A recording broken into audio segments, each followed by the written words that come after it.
Hi there, Janet Fritz here for Galaxy Girl Creations. Welcome to my channel. Today I am working on a layout about my grandson.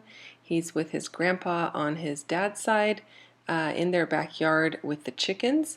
And I believe this was a layout I did for Load, and I believe the prompt or the technique that was supposed to be used was stripes, if I remember correctly. I did video several of my Load layouts being created, but I didn't note down all of the prompts that they were associated with, and everyone has a story prompt and a technique prompt. The technique could be something like mixed media, it could be using a specific color, it could be using like stripes or whatever.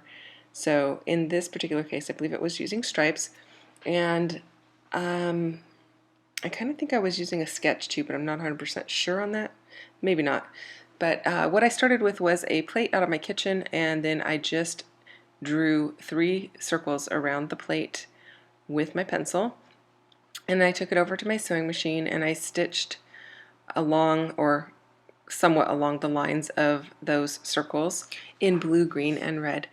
And then I decided I was going to layer up a whole bunch of scrap paper behind my photo, and I'm using a whole bunch of Chamel paper. So I went to all of my scraps and started pulling out colors that I thought would work, and I got several different patterns of stripes behind the photo, so I definitely met the challenge. I think there were maybe 7 papers that had stripes. I could be off on the number, but there were several. So I actually kind of counted this as stripes, even though it's kind of like a wonky chevron. And then that pink border strip in the very back has stripes on it as well. This yellow paper has stripes. The journaling paper has stripes. There's tons. And this is really a kind of a good example on how to build some layers. You don't have to have full sheets to go completely behind your photo. You can chop them up and make them work. As long as you carry similar colors on opposing sides, it does work very well.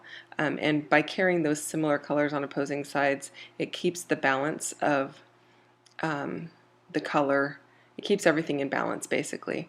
So you can see there the yellow doesn't go all the way across, but it is on the top and on the bottom, even though it is all kind of right justified.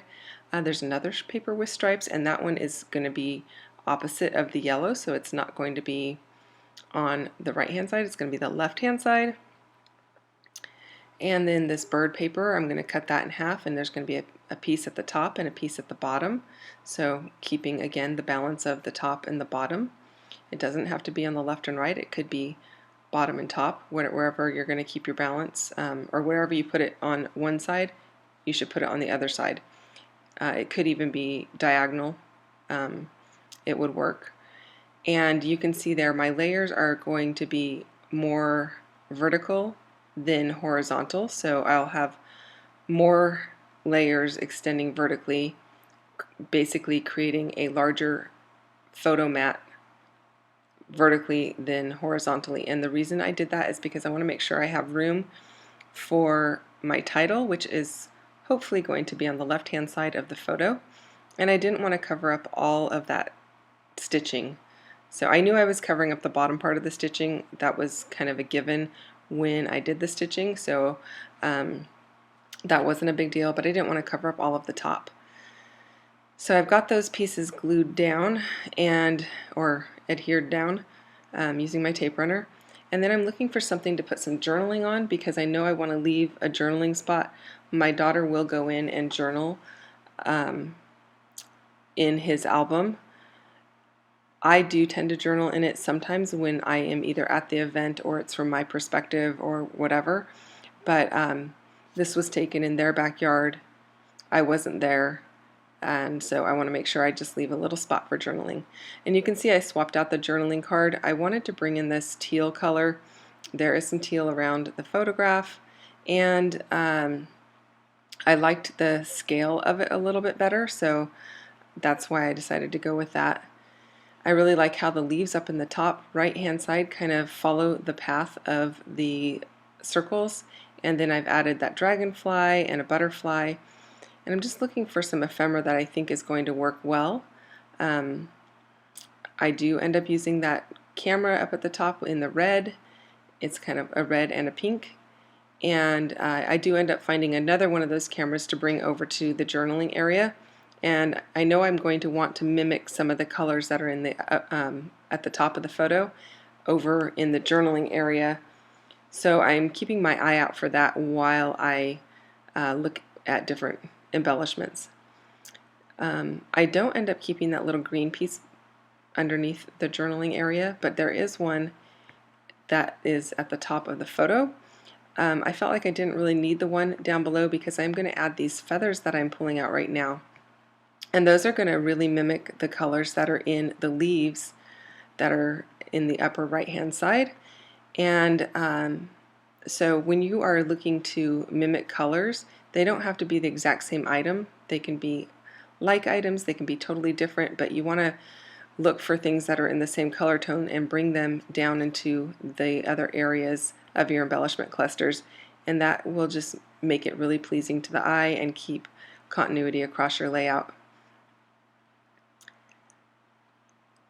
And see that teal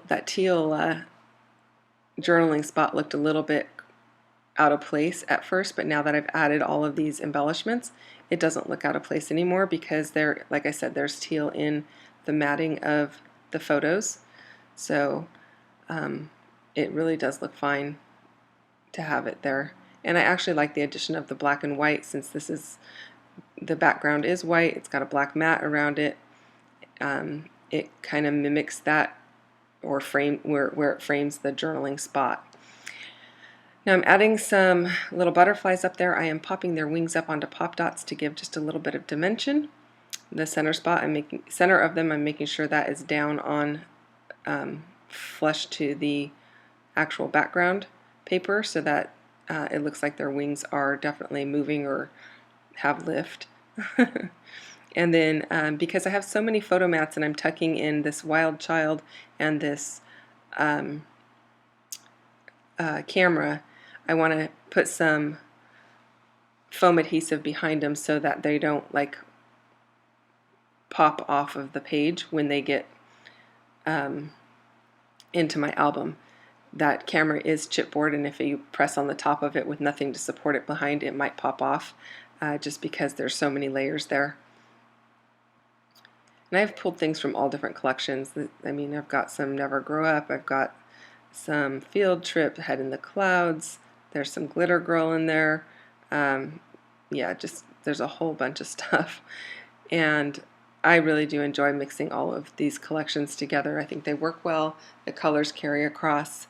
Even if they're not the exact same shade, they are the same tone, just maybe a little bit darker or a little bit lighter of the same color, if that makes sense. I don't know if I'm explaining that correctly, but hopefully it made sense to you. So my title is going to be Grandpa, Maisey, and Me. Maisey is the chicken, and they call her that because she loves corn, and she's the friendliest chicken in their bunch. And so my grandson feeds them. He has no problem interacting with them, not afraid of them at all. He likes gathering the eggs, and so I just wanted to make sure that I captured that. And I don't have a ton of photos of him with his other grandparents because I am not there to take photos, and they don't take a ton of photos. So I'm kind of limited to what I have to work with, and this was a kind of a cute photo of him with his grandpa out there working. So I'm going through to see if there's any other little butterflies that I can add up above, because I want to add at least one more to get an odd number on that left-hand side. And I think that looks pretty good, so I'm going to add that one there. And I didn't want to add two of the exact same butterflies, so that's why I kind of had to go through and search for one.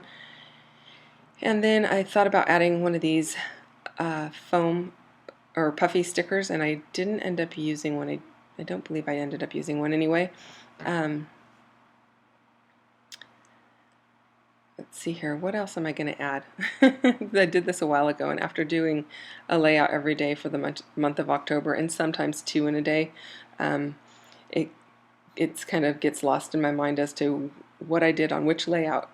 So, okay, so I've pulled in some pink, light pink enamel dots, and those are from Gina Marie Designs. You can look her up online.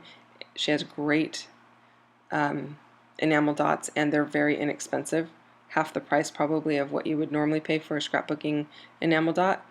And I really enjoy the matte ones. These ones are not matte, but I do love the matte ones, especially the matte black ones. They look like velvet. So just throwing that out there in case you're looking for a recommendation on where to get enamel dots. Thank you so much for watching. I really appreciate you taking the time with me today. If you have questions and comments, leave them down below. I will get back to you as quickly as possible. If you don't mind hitting that thumbs up, I'd really appreciate it. And if you're not a subscriber, please consider subscribing to my channel. And if you are, thank you so much for subscribing and continuing to watch my videos. I really do appreciate it, and I hope you guys are inspired by the layouts I'm putting out there. Have a great day. Thanks again. I will see you guys next time. Bye-bye now.